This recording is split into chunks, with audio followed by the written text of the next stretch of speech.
Kala Prabowo, rahasiakan pertemuan dengan Presiden Jokowi di Istana Kepresidenan. Presiden Joko Widodo bertemu dengan Menteri Pertahanan Prabowo Subianto di Istana Kepresidenan Jakarta Pusat. Prabowo Subianto merahasiakan apa yang dibahas dirinya dengan Jokowi di Istana Kepresidenan. Kabar pertemuan Prabowo Subianto dengan Jokowi di Istana Kepresidenan mulanya dibenarkan oleh juru bicara Prabowo, Danhil Anzar Simanjuntak. Danhil menjelaskan pertemuan itu merupakan agenda laporan rutin Prabowo kepada Jokowi. Kemudian Prabowo diketahui menjelaskan mengenai agenda rapat pimpinan Kemhan pada pertengahan Januari kepada Jokowi. Prabowo juga mengundang Jokowi menghadiri acara Kemhan tersebut. Prabowo berharap Presiden Jokowi dapat hadir di agenda tahunan Kemhan tersebut. Prabowo akhirnya bicara soal pertemuannya dengan Jokowi di Istana Kepresidenan. Prabowo menyebutkan pertemuannya dengan Jokowi itu merupakan pertemuan antara seorang menteri dan kepala negara dan pemerintahan. Jika merujuk laman Confidential artinya kepercayaan kepada seseorang atau beberapa orang tertentu yang menyangkut hal-hal yang bersifat pribadi. Bisa diartikan Prabowo merahasiakan isi pertemuannya dengan Jokowi.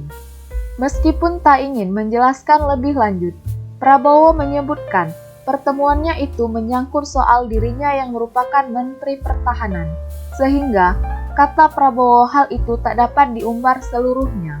Sebelumnya, di tengah menguatnya isu perombakan kabinet atau reshuffle, Presiden Jokowi bertemu dengan Menteri Pertahanan Prabowo Subianto di Istana Kepresidenan. Pertemuan berlangsung sekitar pukul 9.30 waktu Indonesia bagian Barat. Deputi Bidang Protokol, Pers, dan Media Sekretariat Presiden B. Mahmudin menjelaskan bahwa pertemuan tersebut membahas mengenai rencana kerja Kementerian Pertahanan.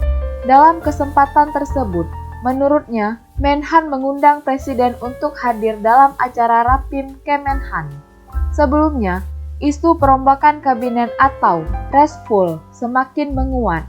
Presiden Jokowi memastikan perombakan kabinet akan dilakukan saat ditanya kembali apakah reshuffle akan dilakukan Jumat. Presiden tidak menjawab tegas. Presiden belum mau berbicara panjang soal rencana perombakan kabinet atau reshuffle. Ia meminta awak media untuk menunggu kabar perombakan kabinet tersebut. Terkait kapan reshuffle kabinet tersebut dilakukan, Presiden memberikan jawaban yang sama, termasuk mengenai nasib posisi menteri dan Partai Nasdem karena partai tersebut telah mendeklarasikan dukungan kepada Anies Baswedan sebagai calon presiden. Adapun di kabinet sendiri ada 3 pos menteri diisi oleh Nasdem, yakni Menkominfo Johnny G. Plate, Menteri Lingkungan Hidup dan Kehutanan Siti Nurbaya, dan Menteri Pertanian Syahrul Yassin Limpo.